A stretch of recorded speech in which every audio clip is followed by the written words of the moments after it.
If you're on the verge of failing a class in nursing school, or you're just wondering what your options might be if you are failing a class in nursing school, then stay tuned, because in this video, I'm going to give you some words of encouragement and also some actionable steps you can take if you find yourself in that situation. Hey everyone, this is Thomas from NurseMoneyTalk. And so let's get started with this, because I know that when I was a nursing student, this thought of failing a class was always in the back of my mind. And I remember there was one class in particular where it's just like I kept thinking to myself, I'm gonna fail this class, I'm gonna fail this class. I had a couple of bad exams as well. And all it takes is just like one bad exam. Well, one bad exam kind of, it hurts, in terms of what your grade's gonna look like, but also like from a kind of like a psychological and kind of like a mental state, it just like wears on you, and then it makes you think that you're gonna fail the class, even if you're not. So I don't know if any of that makes sense, but as far as like if you find yourself failing like a class, which many nursing students will find themselves in that situation, there are 4 steps that I think you should take. And so the first one is figuring out why you're doing bad. So, and this is important for a multitude of reasons in terms of what your next steps are. But honestly, like, how can you fix something if you don't know what's wrong? So for example, is it because you don't understand the material? Is it because of test anxiety? Is it because, you're working a lot and you didn't get you're not getting enough time to study? Is it because it was just a really odd semester and you had some kind of like not reoccurring events happen? So for example, like maybe you had a death in the family, maybe you had like health concerns or health scare. I mean, I guess that potentially could be reoccurring, but also maybe you were in a situation where, I don't know, maybe you had a divorce, some kind of like major life event, I think would probably be a better way of saying it, to where that caused your attention to be diverted away from nursing school. And so you need to really figure out what that is. And one of the ways you can kind of start getting into the figuring out what the issue is kind of my step number 2, and that is go to your instructor's office hours. Like, know what it is, go to them, ask them questions. Well, if you didn't understand the test anyway, you should probably be going there to kind of ask questions about, whatever topic or questions you didn't understand on the exam. But also from a faculty and professor standpoint, like, that shows them that you are invested. That shows them that you are trying to pass. Like, you're not just, trying to do the bare minimum, but like that you're really putting in the effort to be successful. And that goes a long way. I think like a faculty, depending on the faculty member, I think they can be excellent resources for potentially navigating life situations, maybe helping you kind of learn better study techniques and whatnot.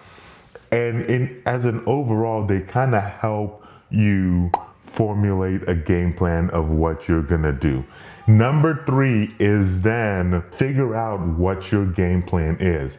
So in number 1, you already have been thinking about what might have gone wrong with why you failed the class. So you've been thinking about that. Number 2, you went in, you talked to the instructor, you're showing them that you're invested, and they're kind of helping you maybe figure out where you might have gone wrong, especially like specifically on like maybe an exam topic standpoint. So this third one, which is figuring out a game plan. It's kind of then putting all of that together to then tell yourself, what am I going to do next? Because if it's a situation where like you're not understanding the material, maybe you just need to go to, and you're not going to office hours, you need to go to office hours more frequently. Is it a situation where like you're just not getting the material? Like something is just skipping. If it's something very specific, maybe you need to look at a tutor. You can go to nursemoneytalk.com/tutor to find a nursing tutor that will help you specifically hone in on a topic that you're struggling with.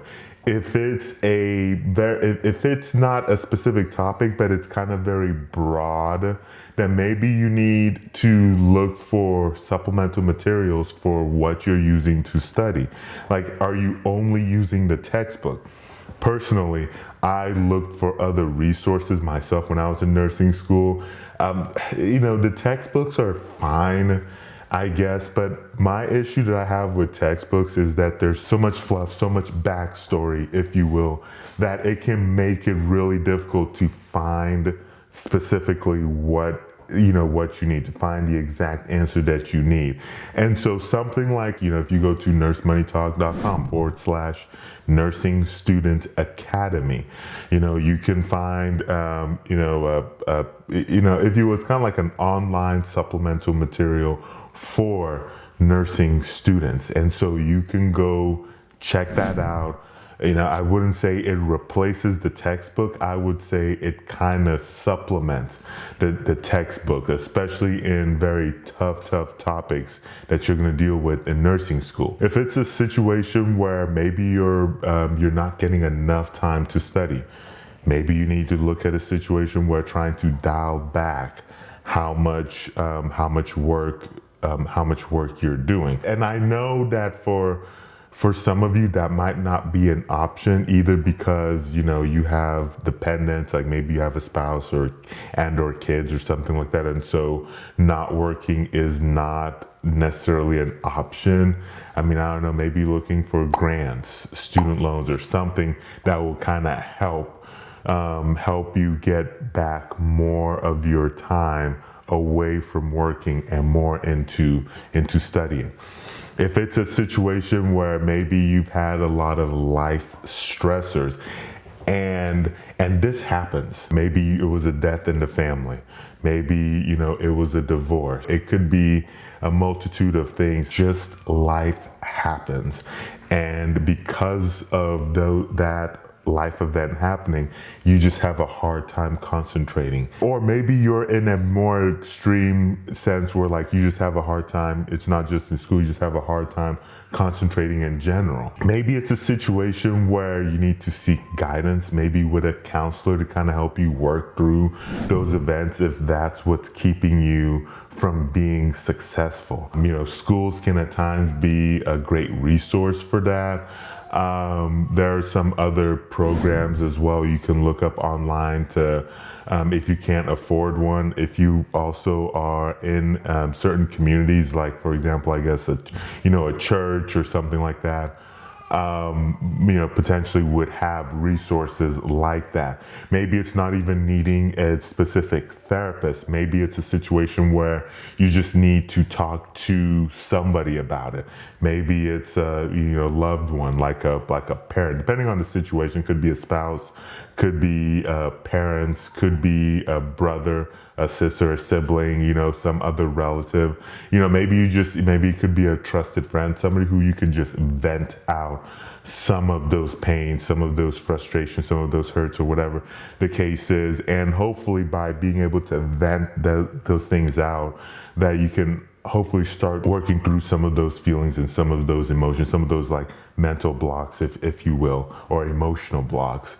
And I know it's one of those things where, especially for this specific one, if it's a life event where it's easier said than done. You know, if it's something extreme, or maybe you're just like having a hard time handling emotionally, maybe it's something where like you might have to look at taking a break from school. So maybe instead of, you know, maybe if you're at a point where instead of getting that F, maybe you get a withdrawal, you know, you just kind of take a break from school and be able to collect yourself. You know, and I give you these options because everybody's situation is different. And so I don't think any one of these options, like it makes you, you know, that you should necessarily feel bad about it or feel like you're weak or anything like that. I think it just makes you human. It makes you an individual, and every individual is different, and you're going to have different needs as well. The last couple points I want to make on this is that it helps in this situation if you are looking, you know, if you are failing a class, or if you are going to fail a class, or it looks like you're gonna, you know, not pass a class, that you try to recognize it as early as possible. Because the thing about it is, like, the earlier you recognize the situation and see what's going on, the better chance it gives you to actually fix what's going on. You know, it's, you know, if you're like 4 tests in or 3 tests in and you're still not doing well, you've kind of you know, you potentially have dug a hole so deep that trying to get out of it might be difficult. So if you recognize it early, then that's probably the best thing. And honestly, I think for a lot of students, what a lot of students will find out is that probably most of your struggling, I think, will come when you first enter the program, as you're trying to kind of acclimate yourself to nursing school. Since, you know, nursing classes, nursing exams tend to be different than a lot of other non-nursing classes and non-nursing exams. The other thing as well is that if you do fail a class in nursing school, that, you know, typically you probably have options as well. I would probably seek out the guidance of one of the faculty members, or if you have like an academic advisor or something like that for the program, seek them out for that and see what your specific program's guidelines are for that. A lot of them will allow you to fail a class and then retake it one other time as well. That might be only one retake or 1 or 2 retakes period in the entire program. So definitely, you know, make sure that you're aware of what that is. But I think the point is, typically you have options. You know, there's typically options there. The other thing that I want to mention as well, which is as it comes to the failing the entire program as a whole, is that, and this is not to scare you, by the way, but it is just to tell you that even amongst that, you have options in front of you as well. And so you'll see a link up here where I talk about what your options are if you fail nursing school. Once again, not wishing that on you. I'm not even saying that you are at the point where you are gonna fail. But I think once you have the knowledge in front of you, once you understand kind of like, okay, these are my options, it's not just like all doom and gloom, there are some options that I have in front of me, I think that can kind of help take away some of those anxieties. So definitely check that out. You know, check that out. And then also, if you found this video helpful, please hit that thumbs up. And if you want to be notified of any of our other new videos on this channel, don't forget to hit that subscribe button. But definitely hit that thumbs up, please, if you found this video helpful, because that does help us, you know, get more exposure on YouTube for this video. Last thing is that over here to my left, you're going to see some videos show up that will hopefully help you navigate on this journey that you're in, which is nursing school, being a nursing student. And so definitely check that out, check those videos out. Let me know if you have any questions at all in the comment sections below. Don't forget, any links that I mentioned as well will be in the descriptions below. Definitely check those out. Thank you so much for watching this, and I will catch you very soon in that next video.